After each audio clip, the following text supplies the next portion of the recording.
ఎన్నికల్లో ఓటమితో జగన్ కొత్త వ్యూహాలు సిద్ధం చేస్తున్నారు. గత 5 ఏళ్ల కాలంలో జగన్ ఎన్డీఏలో లేకపోయినా అవసరమైన సందర్భాల్లో కేంద్రంలో బీజేపీ ప్రభుత్వానికి మద్దతుగా నిలిచారు. ఇప్పుడు రాష్ట్రంలో టీడీపీతో బీజేపీ జతకట్టడంతో జగన్ తన రూటు మార్చారు.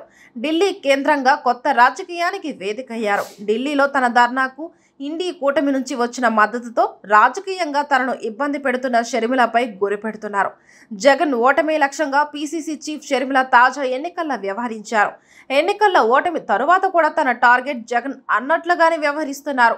జగన్ తన ఓటమికి షర్మిల బలమైన కారణాల్లో ఒకటిగా భావిస్తున్నారు. దీంతో ఢిల్లీ ధర్నా ద్వారా కొత్త సమీకరణలను మొదలుపెట్టారు. ఏపీలో ఎన్డీఏ ప్రభుత్వం అధికారంలో ఉండడంతో జగన్ ధర్నాకు ఇండీ కూటమిలో కాంగ్రెస్ మినహా ఇతర పక్షాలు హాజరై మద్దతు ప్రకటించాయి. అదే సమయంలో ఇండియా కూటమిలో చేరాలని ఆ నేతలు ఆహ్వానించారు.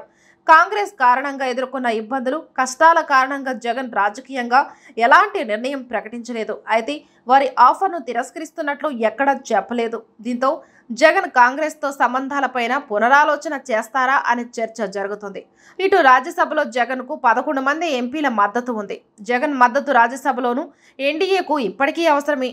అయితే తన రాజకీయ ప్రత్యర్థి టీడీపీ భాగస్వామిగా ఉన్న ఎన్డీఏకు మద్దతిస్తారా లేదా అనేది మాత్రం స్పష్టత రావాల్సి ఉంది. ఇదే సమయంలో జగన్ రాజకీయంగా షర్మిల పైన గురిపెడుతున్నట్లు పార్టీలో చర్చ జరుగుతోంది. ఇండియా కూటమిలో జగన్ను ఒకవైపు ఆహ్వానిస్తూ కాంగ్రెస్ పీసీసీ చీఫ్ రాష్ట్రంలో టార్గెట్ చేయడం ఏంటనే చర్చ కూటమి నేతల్లో మొదలైనట్లు చెబుతున్నారు. ఇటు పీసీసీ చీఫ్గా షర్మిలకు ఏపీ కాంగ్రెస్లోనూ పార్టీ నేతల మద్దతు తగ్గుతోంది. పలువురు షర్మిలకు దూరమయ్యారు. ఏపీలో జగన్ తమతో కలిసి రావాలంటే ముందుగా షర్మిలకు బ్రేక్లు వేయాలని చర్చ ఢిల్లీలో మొదలైంది. దీంతో షర్మిల విషయంలో కాంగ్రెస్ నిర్ణయం కీలకం కానుంది. ఇక రాజకీయంగా జగన్ జాతీయ స్థాయిలో ఇండియా కూటమితో కలుస్తారా, తటస్థంగానే ఉంటారా అనేది ఆసక్తికరంగా మారుతోంది.